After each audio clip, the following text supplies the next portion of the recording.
Hello and welcome back to the Yoga Well podcast. I'm Chase Bossert.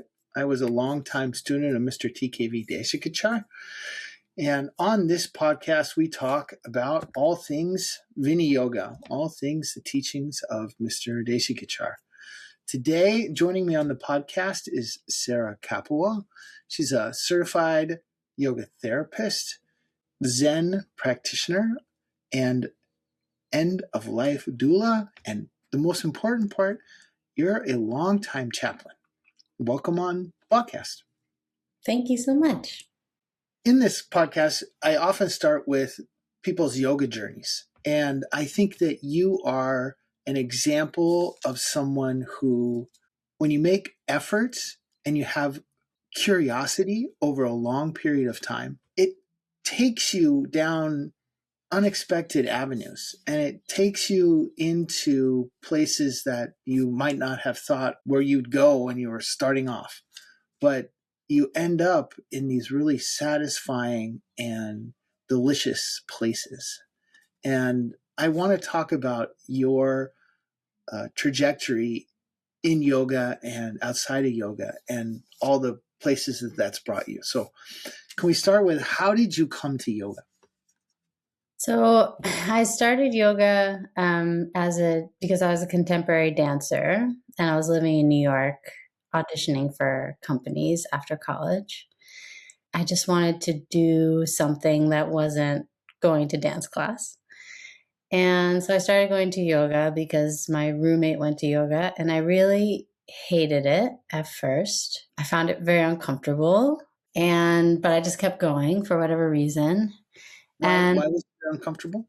I found it uncomfortable, I think, because, now looking back, I definitely see it as an experience of prana. Like there's the experience of prana in yoga and the experience of being with my body in dance are very different. And this kind of sense of building up of prana in the system, I think that was highly uncomfortable for me. And until there was kind of things started moving and flowing, and there was truly a moment that I remember where something shifted in my subtle body and I felt it, and suddenly yoga was more comfortable in my relationship with my body.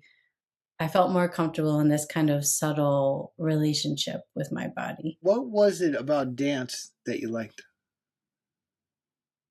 Dance is still such a big part of my life and my practice, really. And, it's, to me, dance is expressive. It's a way of using the mind that's very special because you have to be very present.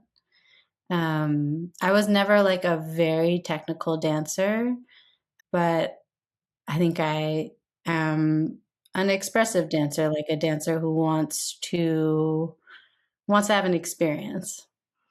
And that was the people who influenced me as a dancer. That was kind of always the focus for them, was you have an experience through movement and through expression, and that gets communicated. And so yoga felt kind of like a chore in a way, and at that time I was doing much more kind of what we would say is workout yoga.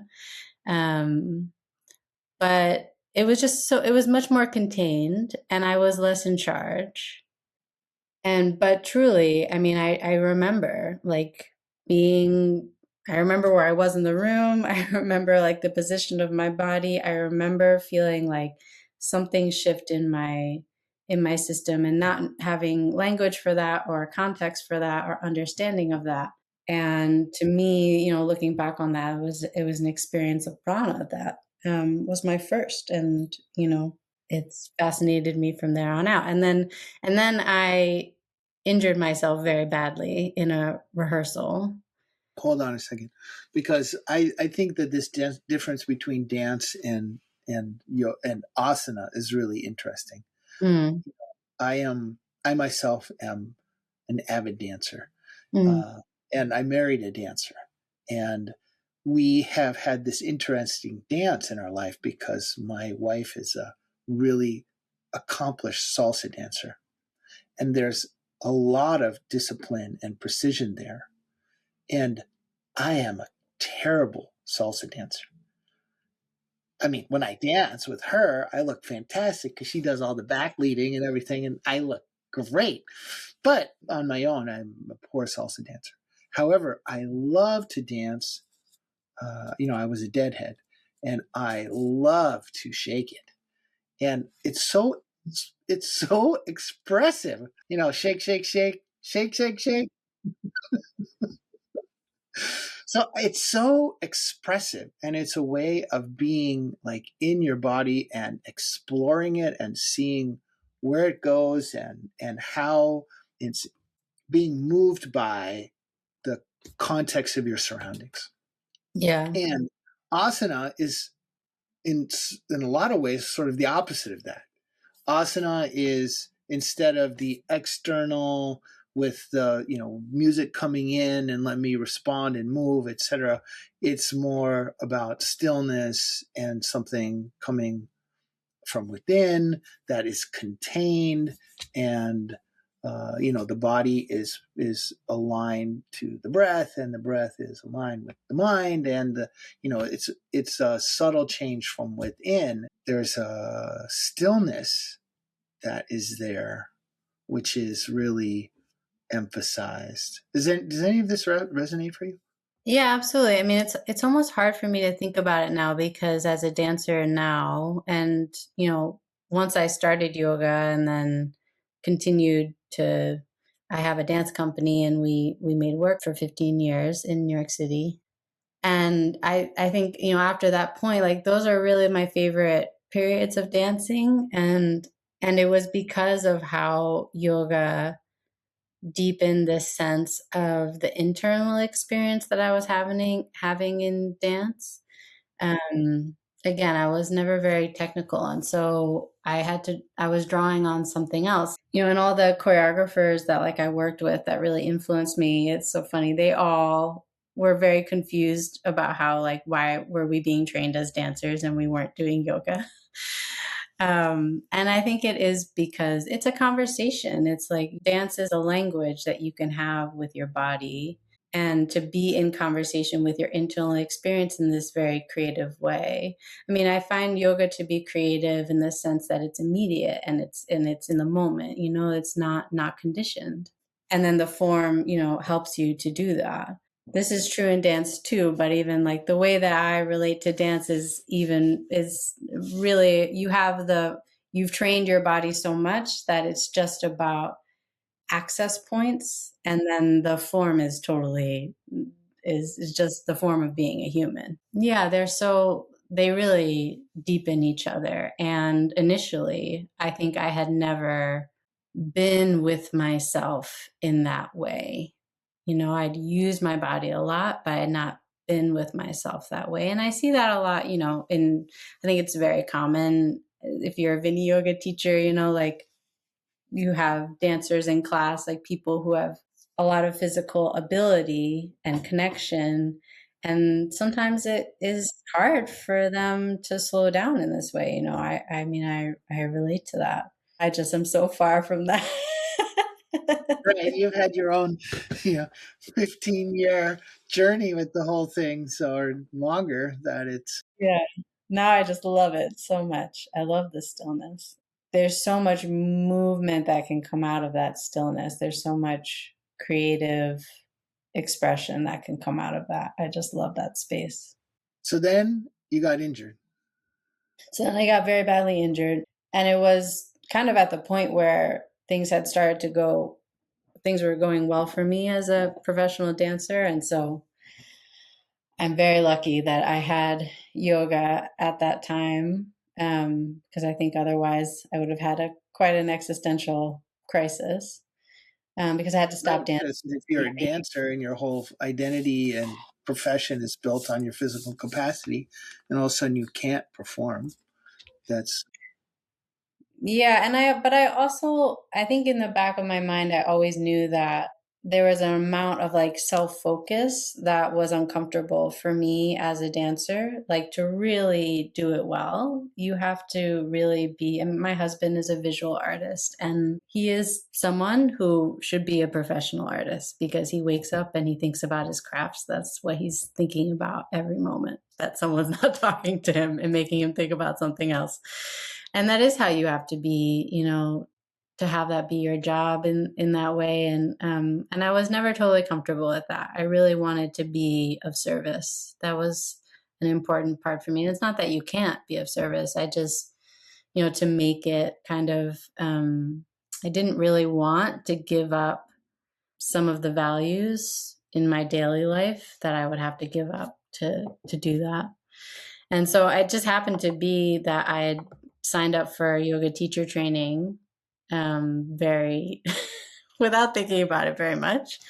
And so right after I got injured, I joined this teacher training and things really shifted for me. Well, there was a misdiagnosis with your injury. Yeah, the doctors really thought that I had like a slip disc, and what it actually was, I had torn my hamstring almost all the way off. And it was through doing yoga that I kind of figured out, like, no, you need to take a scan of this spot. Like, this is what's happening. And that was really inspiring, to feel that I had access to my body in that way, and that I was learning a lot more about what was needed. And then it was a huge part of my healing of that injury afterwards. So you're in a 200-hour teacher training program, Yeah, and and like a vinyasa style. you had originally done it just because you got interested in yoga, and so you wanted to take the next step. And Yeah, I think so. I think I think this is true for everything in my path. Like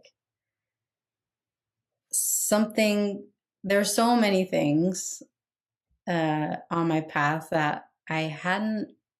It's not that I didn't think about them. It's not that I didn't consider them. It's actually quite hard for me to make decisions. I'm not great at like jumping at things.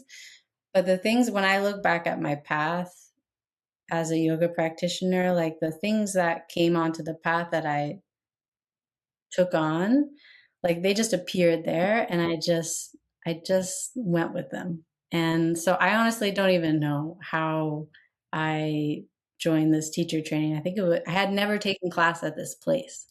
Some a friend, someone I just trusted, said it was good, and I just joined.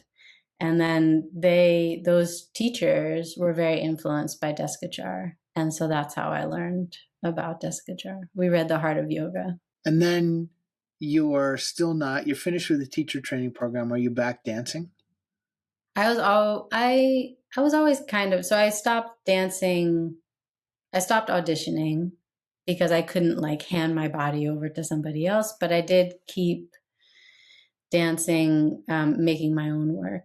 And then I had saved a bunch of money to travel, and I didn't want to just like go on vacation. And the thing I cared about most was yoga. So I was like, I guess I'll go to India, and I don't know where to go. The Heart of Yoga was my favorite yoga book. So I was like, I like this guy. I'll go to his place. And I looked up a program at KYM and signed up for a month-long program, and I went. But I really had no idea that it was its whole own tradition and its own approach. And when I got there and I could see that the focus was about the individual and how that could be of service to people, I really felt like I'd found my, what I was looking for, because it was clear that I wasn't just going to signing up for a future of being an aerobics teacher, which I didn't want to do. And I kind of had felt like I had accidentally done. It didn't feel like the heart of the practice to me, but I could see that my life would be that. And going to KYM helped me to really see like all the things that yoga could do to be of service to others. And yeah, and that felt so right to me. KYM is this amazing place. I mean, it was started by Mr. Deshakachar and Mr. A.G. Mohan, I think in 1976, and it was really a yoga clinic, a medical clinic, has been its main focus. It's the equivalent of a 501c3. It's a public trust in India, and it gets lots of referrals from Western doctors in the community. And basically, it gets the referrals of the people who are not responding to Western medicine. So it's like people come to the Western doctor, or the doctor in Chennai, and if after some time they've gone to here and they've gone there and it's not working, and they say, well, you should try yoga.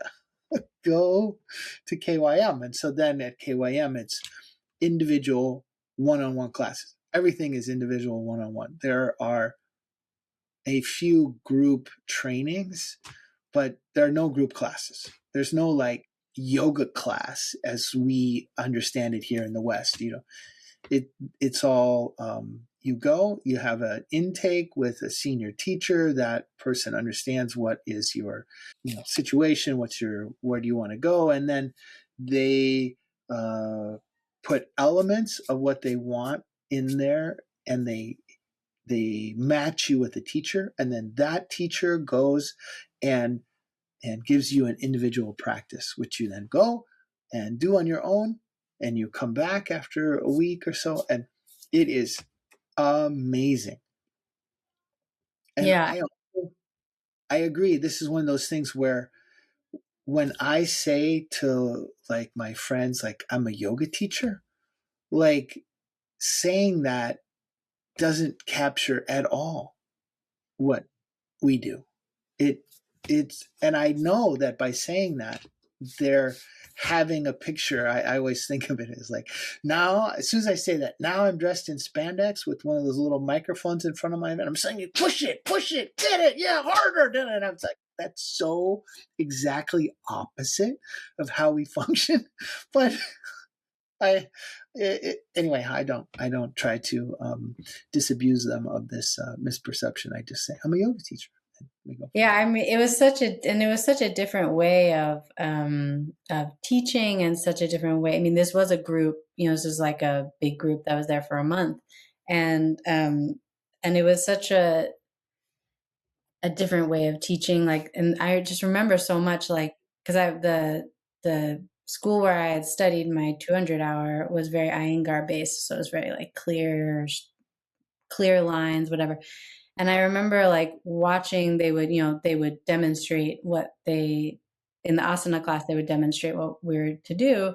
And just like the looseness, they're so loose and relaxed. And I was like, was so different. I could feel that people around the room were like, what is this? This is not what this looks like in my world.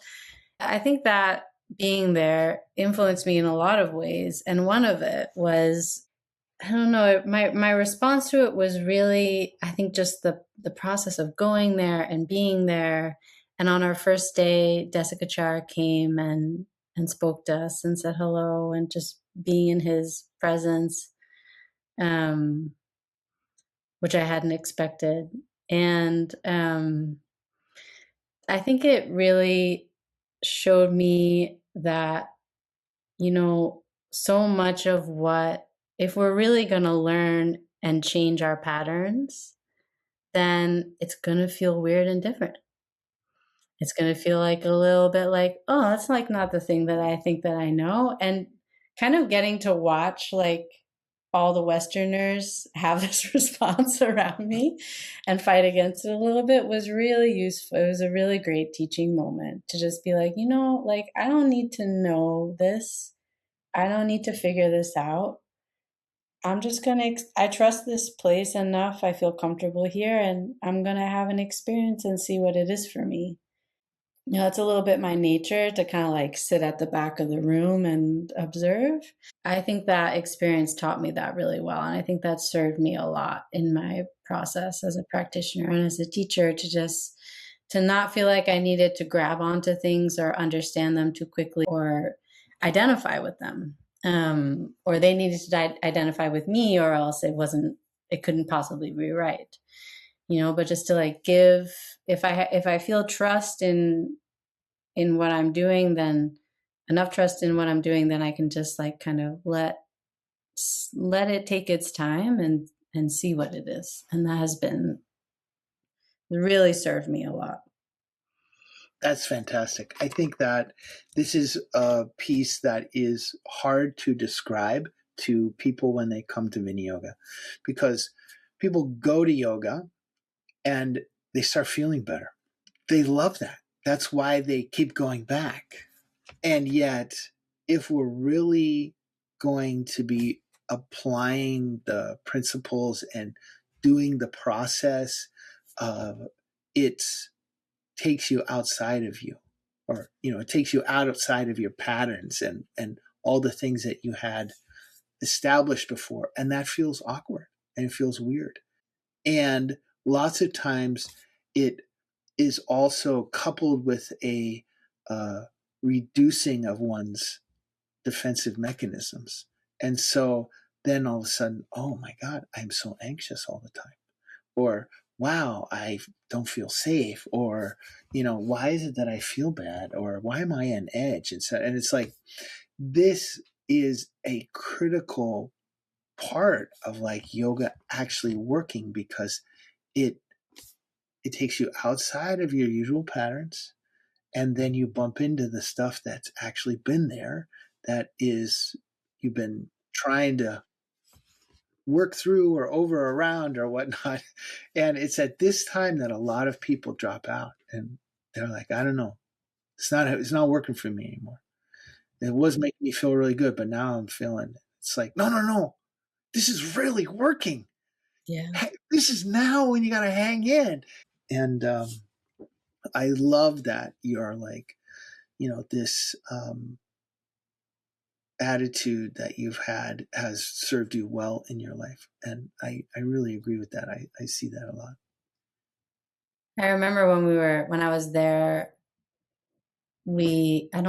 somebody met a Hare Krishna practitioner, and he invited a bunch of us to like drive out to this temple that was out in kind of like the country and come for service. And so a bunch of us like drove out, and it was this like big kind of open building, and there was this service going on, and I did what I do, which is I went to the back of the room. And so I sat on the side in the back. That's kind of how I like to be. And I enjoyed and observed, because I didn't know what it was. It's like, I don't know what this is. I'm going to be polite. I'm not going to assume that I know what this is. And there was like two people who were in our group who came, and they knew exactly what it was when they arrived. They're like, this is kirtan, this is devotional, this is what I came to India for, here I am. And they just like got right in there. They like danced around and had the experience that they had obviously dreamed they would have. And then they went to the gift shop, and it was over for them. I think as a practitioner, I'm not very I have a lot of uh, devotion to practice, but not a lot of ambition. Like I I think this was something that I learned from you also in when I came home and started teacher training this tradition, and you were part of that. That I remember you came and said, "Don't blow up your life." Part of that is like a warning. It's true. It's really true. Yeah. It's also, I think, an invitation to let these things work on you and not feel like you need to figure them out. Like if something is true, we'll know it, and Yes. we'll be clear. And whether I get this now or I get it later is not really up to me. This is really key. People come, they get the information, and it has a kind of power, and it feels like, oh, right, here's the key to life. And I've been suffering. And then they go home and they look around and they're like, you are not nourishing me. Boom. And then they go to work. They're like, oh my God, this environment is killing me. Boom. And then they move to like St. Louis or someplace. And, they're still the same person. And they still have all the same, structures in their mind, et cetera, that they project out on things. And yet now they have no support system. So I really I think it's so important for people not to blow up their life.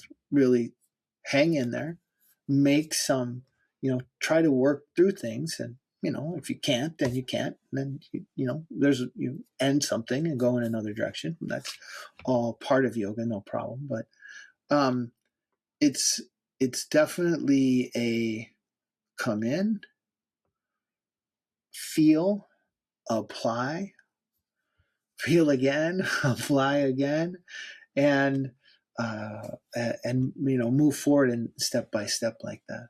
So you came back from India and signed up for the teacher training that Danielle Tarantola and I were doing through the Healing Yoga Foundation, Kate Holcomb, Todd Stelfox, etc. in New York. It was actually in Long Island, and that was a 500-hour, fairly involved program. Dolphy Wertenbaker was a part of that. Yeah. And I mean, it supported me so much. And it was, I was so lucky that KYM sent me to Danielle. And it was so exciting. And to have that amount of time, it was like almost 3 years to just dedicate to, this is your life. You just practice and learn. And it was so huge. And then I would go to San Francisco once a year and study with you, and you would come to New York sometimes. And it just immediately, when I came home from India, I committed myself to like just teaching yoga and figuring out how to do that. And so I really started like teaching yoga from this tradition, which was not easy because it was not, people were not familiar, let's say. Yeah, And well, it this is was what new. we're saying. This is what we're saying earlier about how, we say you're a yoga teacher, and there's one of two impressions. Either you're an exercise person that's very flexible and strong, or you're a kind of guru with, the robes and all of that. And to actually have a yoga that is truly a martial art that involves, body and breath and attention and spirituality and relationships, and has deep philosophy and all of these things, is, I think, unexpected for many. They you go to a teacher training, and there's sort of this idea that, well, if you do these things, then you'll be enlightened. But the actual connection between the things that you're supposed to be doing, the physical movements or whatever, or the huff and puffing or whatever it is, and the enlightenment, that is not explained very well. And then all of a sudden you land in Viniyoga and things are like clear, and it's like laid out, like, this is all right. Here's what it is to be human. Here's who you are. Here's what you are. Here's the process of living in the world. Here's how it all goes sideways and what to do about it when it does. And it's like, oh, someone gave me the key to life. Why did I get this earlier? This is what I wanted to study in school. Yeah, absolutely. Yeah. And I feel like one of the hard things about yoga sometimes is that it works. And so even when I really see like all the things that I learned that came before that as, just pieces of what I did come to understand through our tradition. When when I first started teaching, I was so at the beginning of what I now understand to be like what it means, what yoga means, and what it means to be like that to be a teacher is like you have a spiritual job. That is what the category that I would put it in. I was so at the beginning of that. And even in that like very workout yoga class, there was an element of experience that was absolutely true and revealing and led me to a thing. And then when I came out of my training, I just was so inspired by the tradition and I felt such a responsibility to like uphold what I'd been given and just inspired to do that. And it just, and it just shifted the way I thought about practice. I just couldn't go back. I just couldn't go back to anything Right. else Yeah. after. Definitely one of the things that we are trying to do in training teachers, and I know you know this, but we're trying to lay foundations. If you're trying to train teachers, the easiest, fastest way is to give them some set instructions and tell everybody this is what you do. Give the same thing to everybody. What we're trying to do is to give people understanding. We're trying to give people a foundation that they can utilize and build upon for the rest of their life. And that takes time. It Yeah. cannot happen in 1 month. It cannot happen in 90 days. So, like all these trainings that we do, they're over a long period of time. That one that was 500 hours, it was three years, and we met almost every month in person for a long weekend. And at the end of it, we always joke, at the end of all our trainings, we always joke, now you're ready to start studying. Exactly. Yes. Because we've laid some foundation, and you now are oriented in this work, and then you can start figuring out where to go and what to do, etc. Yeah. Yeah. The end of that training, also, there was a leader in our community that caused great harm and great hurt that all came to light at the end of that training. And so tell me about your process in that. Yeah, I mean, that experience had a huge influence on my whole path, because I was very close to it. And I think I was lucky that for whatever reason, um, it didn't pull me away from the path or from the tradition. I think I was given just enough support, by you and by Danielle and other people and by my own practice that I felt like, I just felt like the thing that was true in my practice was true, and it didn't really. It's both this sense that like the tradition has supported me in everything that I was experiencing, but also what was true for me. And it didn't really have a reference point outside, that someone couldn't really take that away from me. So, but it was quite destructive, and I needed a little bit of space. And I think I needed a way of understanding that practice is about my life and not about, it's like yoga is there to bring me to something. And I needed to kind of step away a little bit to recognize that something was still there, even if I was doing it in a slightly different group or different way. And I just craved community. So I went and started sitting at the Shambhala Center, which is a Buddhist meditation center. And it was just a beautiful experience to, New York City, you go there and it's like you're sitting in silence and meditation with like 300 people on a Tuesday, and it's very inspiring.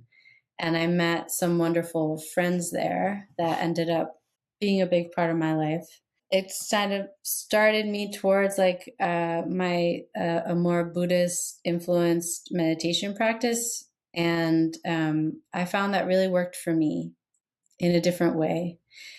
One of my dear friends that I met there, she studied with a teacher named Michael Stone, and so I started studying with him as well.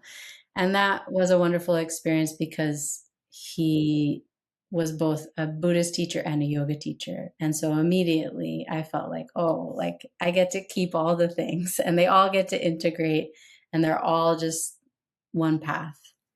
You covered a lot of ground there. I want to come back a little bit and just say the thing that happened with the leader in our community was extremely destructive to the community as a whole. Lots of people knew somebody that was involved, et cetera, and that directly. And that was a big, but wait, how do I think about this?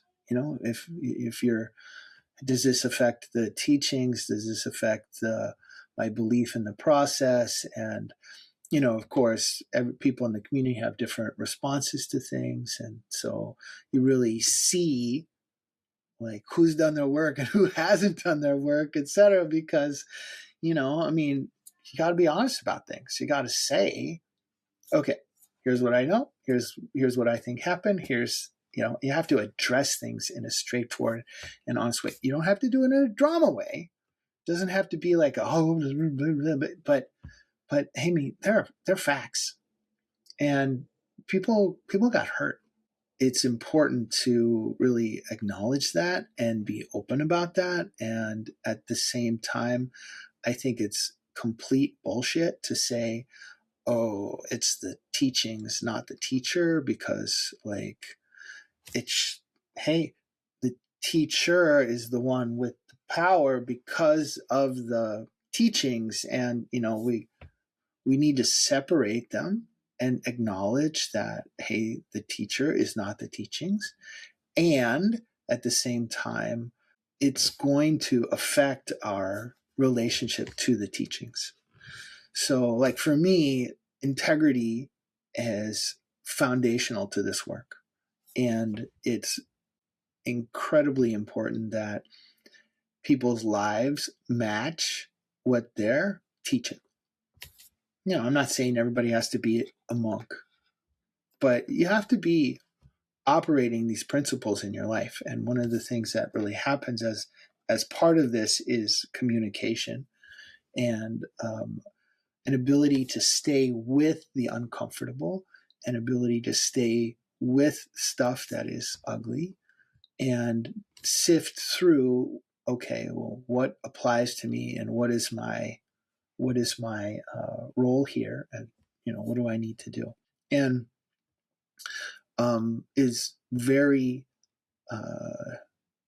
interesting as a euphemism to watch the community go through that, because some people were really like, I'm out, peace out, see you later, and some people were like, oh, don't let this bother you, keep going, just don't even pay attention to it. Like, I know with your process, you were like, okay, I learned a lot, I need to step away from it here, I need to sift through this and figure out what do I know from myself. And how amazing that you have this other community that you could find some support in.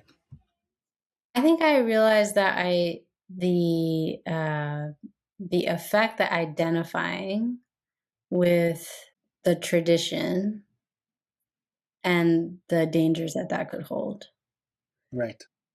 And exactly what you're talking about is, a lot of the reasons that I came to practice with you is, one aspect of what I learned from that was not that, people are not going to be perfect, and we don't need to expect that when there's suffering, it affects us and it clouds our judgment. It makes us make decisions that we wouldn't make otherwise, and no one is exempt from that.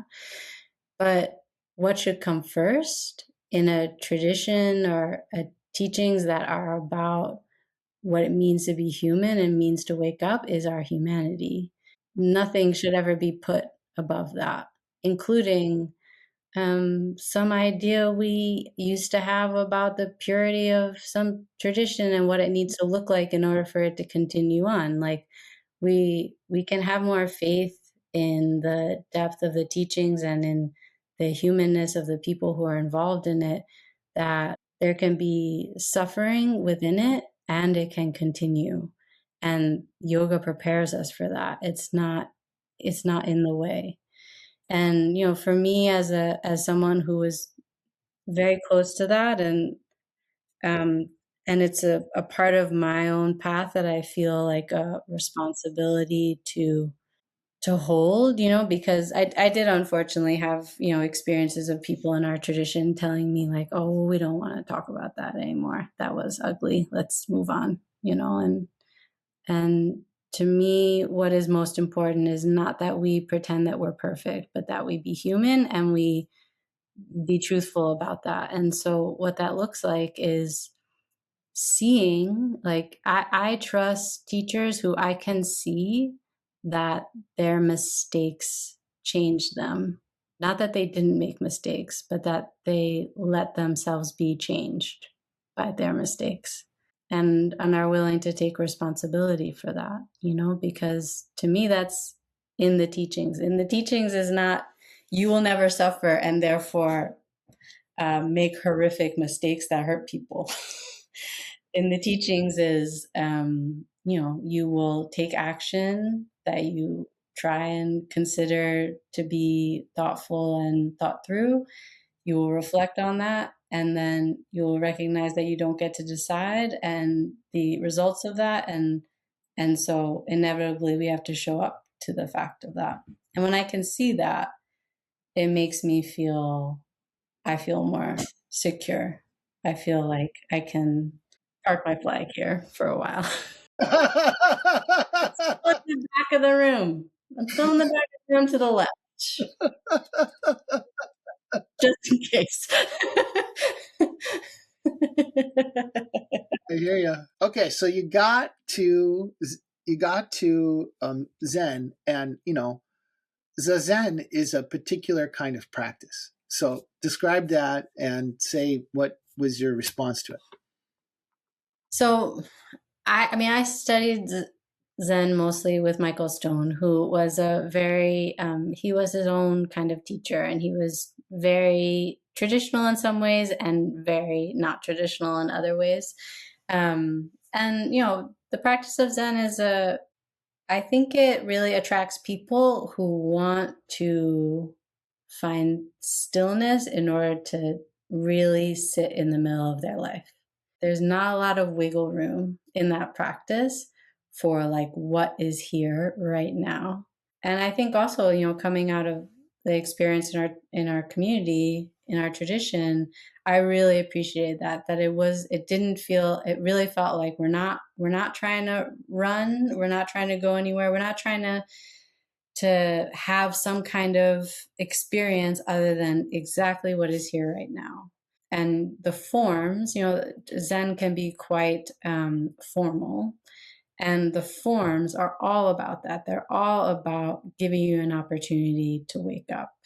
When you learn how to practice in the Zendo, there's all kinds of details about how you walk in, when you bow, someone sits next to you, when do you bow, how you sit, different bells and different responses to them, and it's all, when you go to eat, we would do kind of a traditional Japanese Zen style of eating where like it's very complex. So there's all these bowls and it's very specific. And every little bit of it is like just asking you like, are you here? Are you here now? Are you here now? I was very lucky to learn those from Michael, who had an incredible softness and kindness to the way that he gave those kind of formal tools. But yeah, I really appreciate the kind of immediacy of it, and then the practice itself really just supported my mind. It works for my mind in a different way. Our way of doing meditation also works for me. It's just a different experience. There's something Well, I you know, accept. our way of doing meditation, we're so broad. There's So so many. We have many so different many, things. obviously, We have endless. so much Yes. different Yes, stuff yes. that it's like, I really resist that, like, our way of doing meditation, because there's just so many different ways to do it. What I'm hearing is this continued, there's like a development here for you, because you started with dance, which is a particular kind of expression and relationship of your mind. And then you got to yoga, and then you got to Viniyoga, and now you have, Zen's forms. And it seems like there's an increasing amount of stillness. Yeah. Yeah, I would say And that. are you must be getting more comfortable with the stillness by now. Yeah, I say after I just taught a day retreat where we were sitting for like 5 hours, it just touched me, and I just can't go again. I just can't go back, I often think about like why I like, because there are a lot of yoga teachers who also like kind of study Buddhism, and I would never like I would never teach anything around Buddhism. Like I very much consider myself to be a practitioner. But there's something that was being asked of me in Zen that I really appreciate being asked of me. I think it also, as I continued on with it, I think it demands a lot. It's not messing around. They're not messing around. Even, when I've taken vows in Zen. And so when you do that, you're studying the ethical principles and taking vows around the ethical principles, which are mostly the same as yoga. Buddhism has a few more than yoga does. But even the study of that, I so appreciated. It was quite relentless. It like just gave you no room to hide around exploring those concepts. Something like ahimsa, when you study it in Zen, the question that gets asked is not like what is ahimsa, it's how do I kill? And it really asks you to not separate yourself from these concepts and separate yourself in terms of your own, like you're kind of observing your reflection in a way, that's like there's no part of your life that this shouldn't touch. And there's just like a calling to go as deep as you can go, because here we are, we're alive. Right? Let's go as deep as we can go. I have done quite a bit of Buddhist studies philosophically, and through my religious studies degree and whatnot, and just my own personal interest in things. And I always remember the statement, "Don't be a sack of rice." Don't waste your life. There you are eating rice every day, and it's going in you. Is it just like accumulating, and you're just a sack of rice? No, do that somewhere else. Don't do that here at the Zendo. Don't do that at the monastery. And wake up, and that urgency, and that is so correct. Just to circle back to this part where you said you got to this version of asana at KYM, which was so loose and open. I just want to say that what I really appreciate about Viniyoga that is hard to appreciate is all the different forms. So that like openness part of it is a particular beginning step. It's like, okay, find the breath, find a movement in relationship to the breath. And then that takes some undoing. That undoing takes some time. Then people think that that's Viniyoga, and that's all that we offer. It's like, whoa, whoa, whoa, whoa, time out. Actually, once you undo to some degree, now we can start to actually reinstitute the strictness. We can start to reinstitute, but in different ways. And our practice of Viniyoga is very, very demanding and extremely strict. But lots of people have no idea about that because they never get there in terms of their practice. I think that something like you're describing with your experience of Zen is approaching the teachings at already like a strict level. Like, okay, this stuff is takes effort and attention in an ongoing manner, and we're just gonna start there. And if you don't like can't deal with that, and the healing or the thriving part of it doesn't work for you, then too bad for you.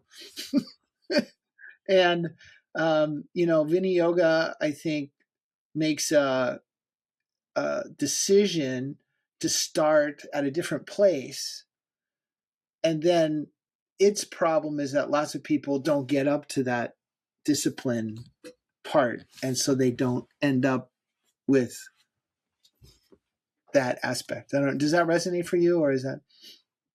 Yes, although I think, it's like Zen has a lot of form, and people can see that as very strict. And certainly some people teach it in a very strict manner. And the way I've learned it from people is like those forms are very kind because we're like a mess. Like if we need we need something to hold us. Like we're trying to do something different. You can't just expect yourself to do something different without a form to help you do that. Like I don't need to do this. Like let the thing do this. Like just just give into the bow. But give into we're gonna the slow walking. Give into the amount of time you're gonna sit for. It's like just let it help you do it. Like it's too hard to do it. Me do it. And the form I find is very kind. It's like it helps you along, gives you somewhere to land so you can actually do that work and not just expect yourself to figure it out. And I've always felt very held by the form of Viniyoga as well. I feel like, even in the most basic asana class, there's a lot that's given for you to think about and to hold you.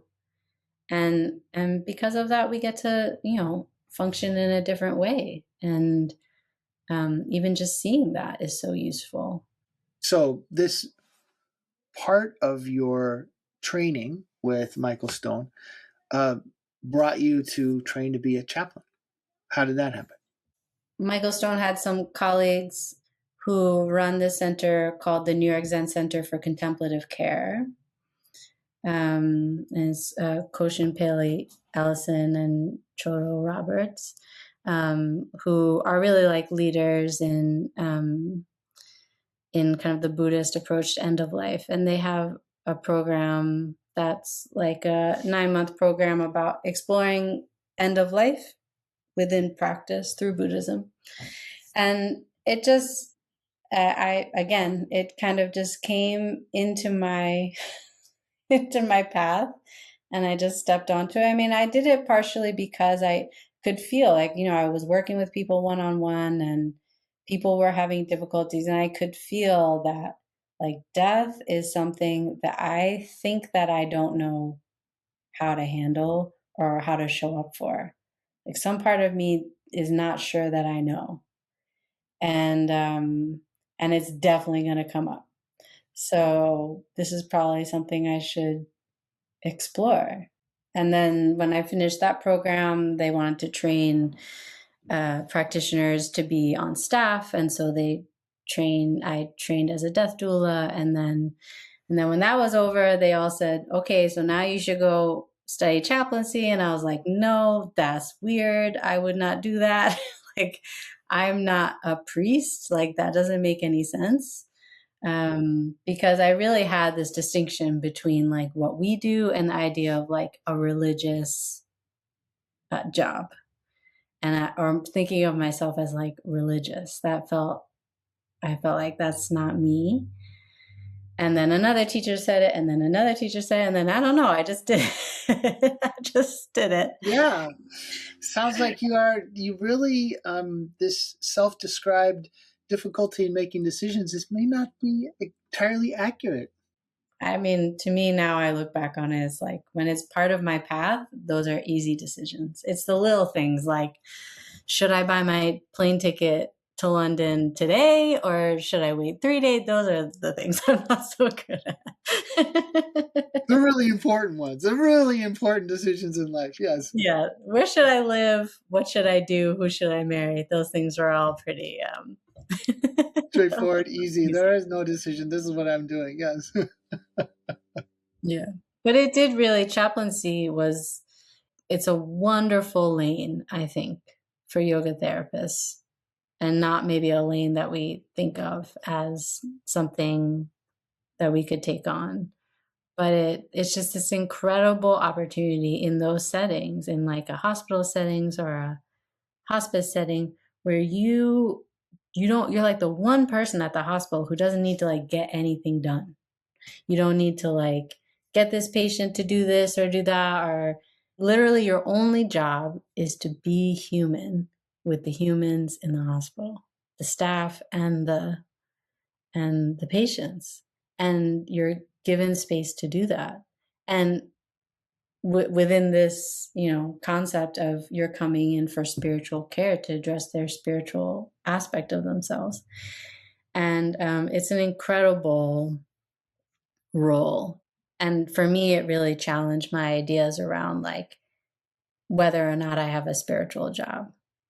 And it really blew open my identifying what I was stuck to around like my concept of what that meant, and accepting that I have a spiritual job. And that's the work that I do, whether I'm doing yoga therapy or I'm, in the hospital, it's the same. I think this is a really important thing for yoga teachers to come to, because yoga philosophy starts with you are a spiritual being in a material form. And that's the beginning part. It's very different than an allopathic medical, the physical facts are all the facts. And no, you are transiting in this body for some time. Here is the beginning part. It's so important.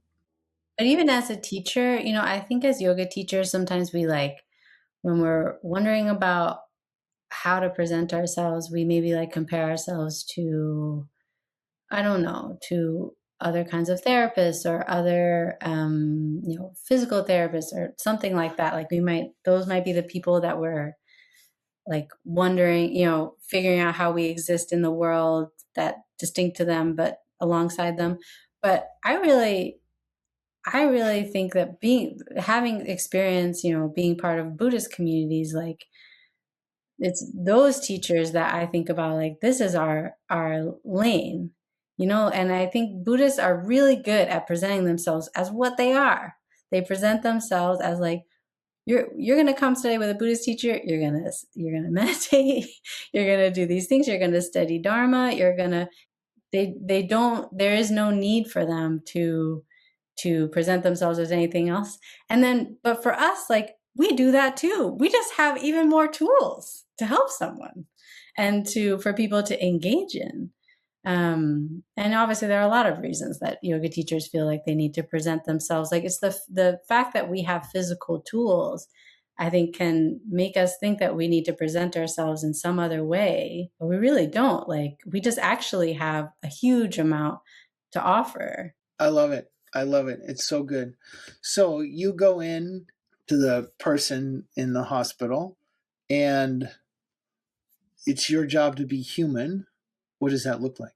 For me, death work, there's aspects to it. There's, when you're to be a death doula or to be a chaplain, you learn things about what death looks like, what the process looks like, what people need. There's a whole complicated, business to dying in our country, unfortunately. It can be quite complex, and how to navigate that, how to navigate being in a hospital and that system and all these things.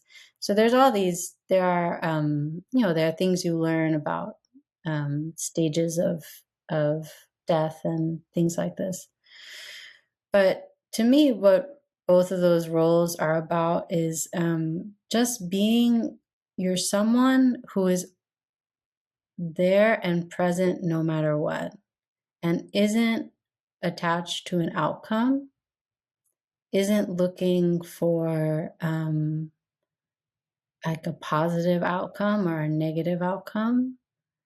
Who, when death is part of your viewpoint, and it's allowed for as a natural part of the process. Like, it's not a mistake. It's not nobody did anything wrong Yeah, that this would be the result.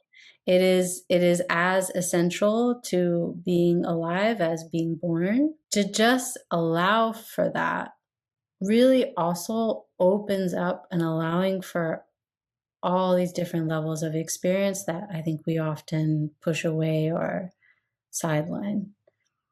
Because when you study end of life in a contemplative manner, you're really exploring like all of these aspects of identity, perception, ethics, the ways that we separate ourselves from other people, the ways we separate ourselves from our own lives and our own experiences, how we consider things that are seemingly unpleasant, and kind of tenderizing ourselves around all of those things so that they can all be allowed.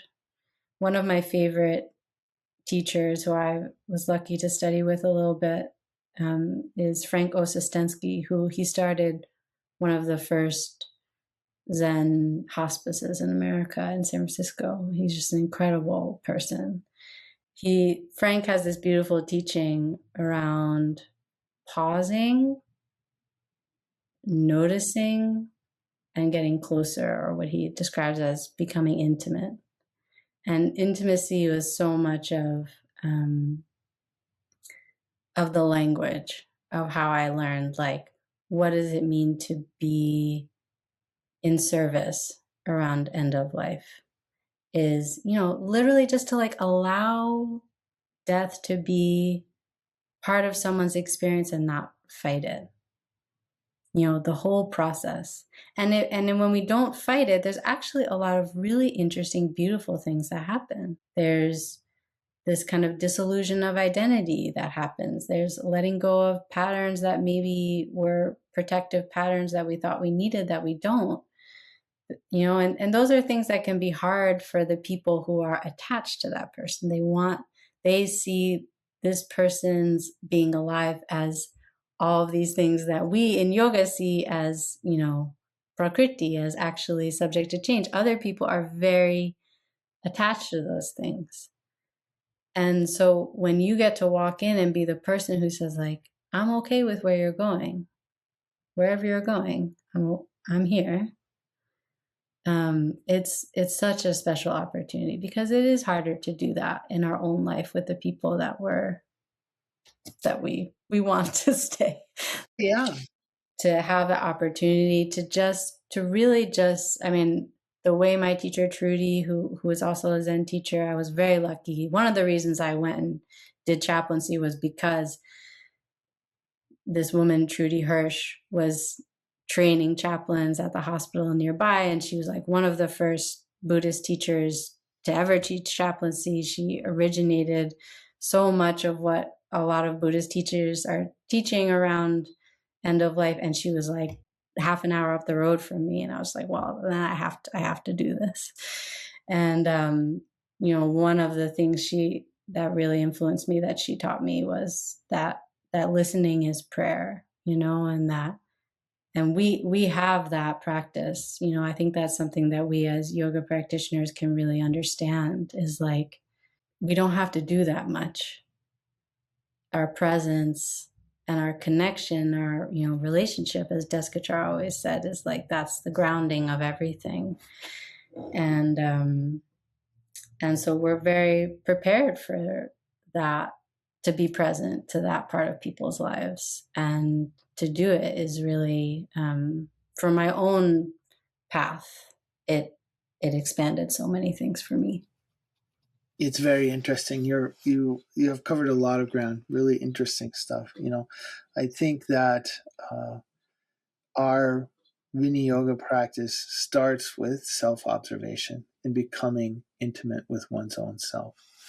And I think that's very fundamental to what we're doing and how we're doing it. And it lays the foundation for intimacy with lots of different entities, ourselves, partners, our family, the people that we interact with. Death is a big concept in Viniyoga as well. There's a part of us which is designed to keep us alive. That is, foundational to lots of the different problems that we have in life, right? Like fear, etc. And yoga, in many ways, is learning how to realign with the part of us that's not dying or that doesn't die, and to really allow for the part of us that is material and will pass and that takes over our life in so many ways, for that to be less important or even not important. A lot of this resonates for me personally, because obviously I have this prognosis, which is it's a terminal prognosis, and so the part that is interesting for me in the exploration of death is not that I'm going to die. That that doesn't seem to be a big deal for me. Maybe as when it's imminent, maybe it will be a bigger deal. But for this whole process of diagnosis and treatments and things, the actual dying part has not been the trigger, the part that's difficult for me. The part that's difficult for me is I like my life.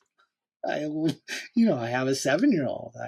My wife is fantastic, and we have such a good thing going on. And I don't want to. It's FOMO. I don't want to miss out. I want to have more of that. It's not the actual. The physical form will end part of it. Yeah, and there's this idea that, like, you and I are in a different position because you have a diagnosis and I don't. And when when you're the chaplain in the hospital, you quickly realize that distinction doesn't really exist. Because some of those people who came in that afternoon, they woke up the same way that I did. And that really, to open to that experience is not to separate ourselves from it. And what does that do? I think it does something very similar to what I think the yoga practice in general does for us, which is like, maybe we still say the dumb thing that we wish we hadn't said, that we know we say sometimes when we're in this argument with you again, but it's easier for us to say sorry. When one of the things I love about doing end of life work is that every time you have a conversation with someone, you cannot assume that you'll speak to them again. And so it has to be, whatever needs to be said has to be said. And Your whole heart has to be there. You can't hold anything back. And it makes having death as part of my practice, like part of my spiritual view, it helps me, be more willing to say I'm sorry, be more willing to try again tomorrow, be more willing to stop and recognize what's around me. It's not a punishment. It's asking us to be awake, just like all other form. I feel lucky that I've been pushed to see that, and to let it in. It's really a quite loving thing to let in if we let it. There's also an aspect of our practice, to circle back to something you said at the very beginning of your journey here, where it's prana. And our practice is oriented around the thing that's animate within us, and we work with that every day, and we are residing in that. And so I think that our practice gives us some sort of foundational being that is related to this distinction between me and my body, and me and my mind, and that changes our relationship to the end of the body and also to life. My faith in what prana is was so deepened by being present for people in the moment of death. Like there it's not necessarily that in that job that you will be there for that moment, and I just happened to experience that. There's just no doubt the whole room feels prana, the presence of prana, and the presence of animation and sudden not animation. And yet, it doesn't just disappear either. It's like the room holds it in a way, and you feel it. It's so clear and so incredible. And how incredible that we have, the tools that we have, that we get to interact with that aspect of ourselves, like this, that we are bigger, and that we get to feel that in like a tactile. I think so many people want to have a spiritual life and they don't know how to like really feel it. And we really get to feel it like every time. Just you're just raising and lowering your arms and using your breath, and there it is. And when we allow it to be as big as it really is, it's such a special thing that we get to encounter. And I do think, when I think about my own process, and like when I've had to consider my own death, it's like I feel less alone in that process, because I know I have this connection to the part of me that will be in that process the whole way. What a powerful way to conclude our conversation. So nice to talk with you today, Sarah. Thank you for joining me. So nice to talk with you, Chase. How Thanks for. do people find you? You can find me at www.sarahcapua.com. CAPUA. Sarah with an H. Yep. CAPUA.com. Okay. And you are located in the. I'm in Beacon, New York. Yeah, and I teach. I work with people online and in person. I teach meditation at the same time as Chase, so you're not gonna come, but maybe once in a while. And I at my community, we do regular sits, like day sits. So we do like every 3 months we have a day of sitting, and then another day of sitting, and then a period of like longer practice, like a weekend practice. Yeah. That's a nice container. Yeah. And do you work with people who are in the death process outside of the chaplaincy? Yeah, yeah, and right now I have young kids, and so chaplaincy doesn't quite work in my life because you have to be on call, and this is a hard thing to be with little kids. But yeah, I mean, people just kind of come to me as they come to me with end of life process, and I've worked with people in person and online. And yeah, it's something that just kind of comes when it comes. And but I also work with a lot of people who are dealing with grief and trauma and things of that kind. Yeah, it's good work, Sarah. Thank you. Glad to do it. Thanks for supporting me. You're a big part of that. All right. We'll see you again soon. Thanks so much. Bye.